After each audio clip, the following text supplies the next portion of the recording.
Hello, I'm the Nostalgia Critic. I remember it so you don't have to. Teenage Mutant Ninja Turtle. When we were growing up, Ninja Turtles were everywhere. Comic books, TV shows, breakfast cereals. They even had a pie named after them. It tasted like but we didn't care. As long as it had the Ninja Turtles on it, we were happy. So when we heard they were actually making a live-action movie based on this phenomenon, we proudly our pants with joy. We ourselves with excitement. We vomited up vast amounts of excrement on it, rolled around in it, put it back in our mouths, and proceeded to vomit it up again in roaring anticipation. Okay, maybe only I did that, but still, bottom line, we were hyped as hell. These movies kicked ass back then, and I'm sure they're gonna kick ass now. Which is to say I haven't actually seen these movies in years, but that's why as a special treat, I'm gonna sit down and review the movies with you as you're watching it with me. So, grab your vintage Teenage Mutant Ninja Turtle box of cookies and enjoy the show. Just watch the movie. Alright, New York. So far, so good. Actually, I like this opening because it doesn't even look like a Ninja Turtles movie. This could be the opening to Shaft. Watch! Who's the black private dick that's a sex machine to all the chicks? Shaft! You see? April O'Neil, Channel 3. Whoa, whoa, whoa, whoa, whoa, whoa, whoa, whoa, whoa. Who is that? April O'Neil. No. Listen, lady, I'm sure you're a fine actress and everything, but, you're not April O'Neil. No. This hot honey you see here is April O'Neil. So come on, where's the real April O'Neil? Come on, cough her up. Just what is going on out there, April? Okay. Alright, no, that's cool, you know, no problem. I mean, at least we still get to see her in the yellow jumpsuit, right? Oh, come on! That's not a jumpsuit, that's a raincoat! There is a difference. Look, you're watching? I'll show you the difference. Here, watch close. Jumpsuit, raincoat. Jumpsuit, raincoat. Jumpsuit, raincoat. Jumpsuit, raincoat. Jumpsuit, raincoat. They're nothing alike! All I gotta say is the Turtles had better be a hell of a lot better. Awesome! Righteous! Excuse me one moment. Oh my god, look at those costumes! Those are incredible! That's exactly what radioactive ninjutsu reptiles in their late teens would look like! I mean, they're unbelievable! I mean, they're phenomenal! I mean, oh my god! I apologize for that, but even you have to admit those costumes are pretty incredible. The guy who put these all together was Jim Henson, the Muppet guy. And do you know how much those puppeteers have to squat in order to get their hands up those It's not even worth thinking about. If this movie was done today, chances are they probably turned them all into computer-generated images. They set out to rescue April from the evil Foot Clan, who want to destroy her because she's giving evil pajama-wearing psychopaths a bad name. Oh no, you didn't! Alright, April's gonna kick some As you probably guessed, the Turtles save April and take her back to their home in the sewers. There she meets the Ninja Turtles' mentor, a giant rat named Splinter. And I have to admit, saying this all out loud is making me realize just how friggin' weird this movie is. Where did they come up with this stuff? So Splinter explains to April the origin and where they came from. You see, years ago, Splinter was just an ordinary pet rat in Japan. After his master is murdered, Splinter somehow makes it to New York and comes across a canister of ooze and 4 baby turtles. Within a day, both the turtles and Splinter grow in size and even begin to form words. Pizza! Pizza! It could happen! Splinter decides to name them after the famous Renaissance painters, because giant mutated turtles seem to scream of the Renaissance period. It made sense back then.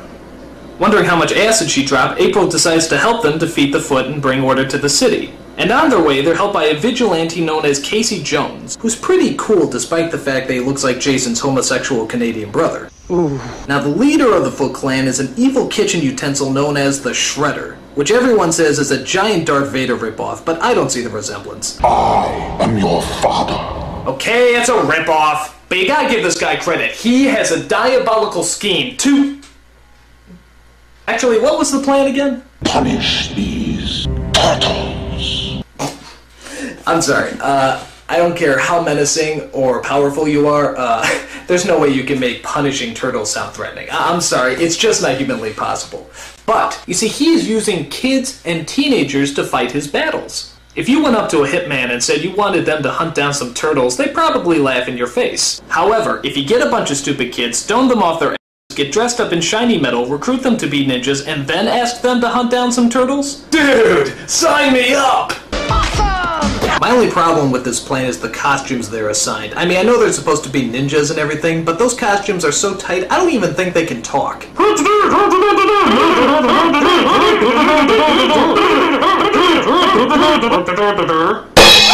One of the things I love about this movie is the Turtles' disguises, which is pretty much just a trench coat and a fedora hat. How can nobody recognize them in that? I mean, how stupid do people have to be to not recognize a big turtle in a trench coat? Look like sort of a big turtle in a trench coat. The movie comes to a thrilling climax at the top of a tall building, where the Shredder challenges our heroes to a man-on-turtle brawl. And of course, being the Ninja Turtles, they get their green asses handed to them. What point did we lose control here? But all that changes when Splinter comes into the picture. It's Sensei versus Sensei, giant rat versus giant cheese grater. The battle of all battles begins. Here it goes. This is gonna be good. Here it comes!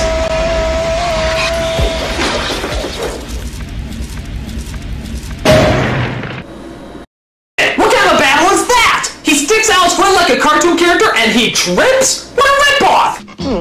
All I gotta say is the next film had better be a lot better. Teenage Mutant Ninja Turtles 2, The Secret of the Ooze. And what exactly is The Secret of the Ooze? It was made in a laboratory.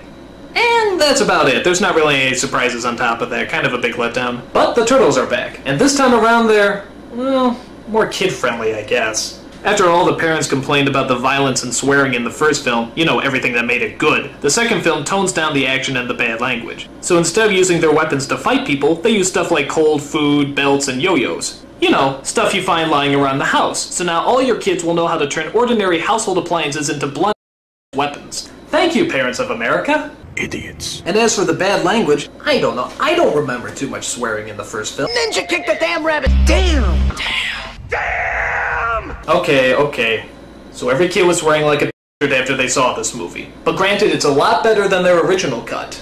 That man, them around the corner tripped out, man. Where my that man? Where my strap? That Never let Spike Lee direct a children's movie. Can you believe this guy? So the story centers around the return of the sinister Shredder. After doing a short ripoff of Tim Burton's Batman, he gets back into action by plotting his revenge against those pop culture spewing reptiles. He steals a canister of ooze from that guy in Titanic and decides to make his own evil mutants. Within seconds, two innocent, harmless animals are transformed into the sinister duo of Bebop and Rocksteady. Yeah, like I said, Bebop and Rocksteady.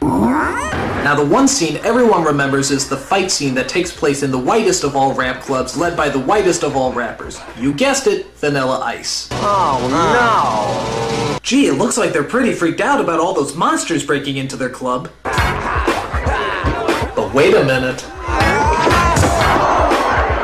I think the Ice is feeling something. I think he's conjuring up a rap, a sort of ninja rap, if you will. Yo, it's the Green Machine. He is! Look at that! A totally unrehearsed yet somehow totally choreographed rap scene entirely made up on the fly. What talent. I gotta tell you, this guy is going places! Like the unemployment line. So the film climaxes as the Shredder drinks what's left of the mutated ooze and turns into a mutant himself. Look at that. That is a bad villain. It's a super shredder! Alright, this is gonna make up for the climax in the last movie. 4 mutant turtles versus 1 giant mutant shredder. This is gonna be good.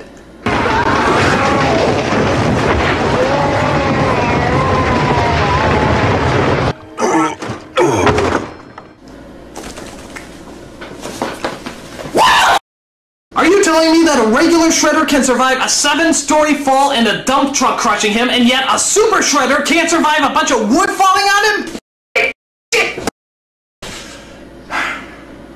You know, I'm starting to realize that, these movies aren't quite the masterpieces I remember them to be. I mean, they're weird as hell, they don't make any sense, and they keep pissing me off with their anti-climaxes. But I shouldn't give up hope. After all, there is still one last movie left, Teenage Mutant Ninja Turtles 3. And seeing how now they've had 2 movies to experiment with and find out what works and what doesn't, I think we can safely assume that this is going to be the best of the bunch. So, sit back and let's enjoy Teenage Mutant Ninja Turtles 3. Oh my god, it's so terrible! It's so terrible!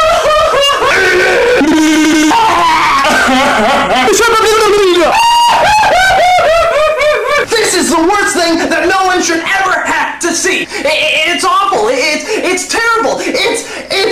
It's so bad I am forced to make up a word to describe how bad it is. This movie is horrible. It's the most horrible movie I've ever seen in my entire life. Okay, like I said, these movies aren't the masterpieces we remember them to be. But it's best not to look at them as movies, but more as a homework assignment. Make a movie about 4 mutated turtles in their late teens who are named after Renaissance painters, led around by a giant rat, know ninjutsu, eat pizza, dress up like flashers, fight a guy who's named after a cheese grater, and make it plausible. And you know what? With the exception of the last movie, I'd probably give this project an A. Minus, but still an A. I'm a nostalgia critic. I remember it, so you don't have to.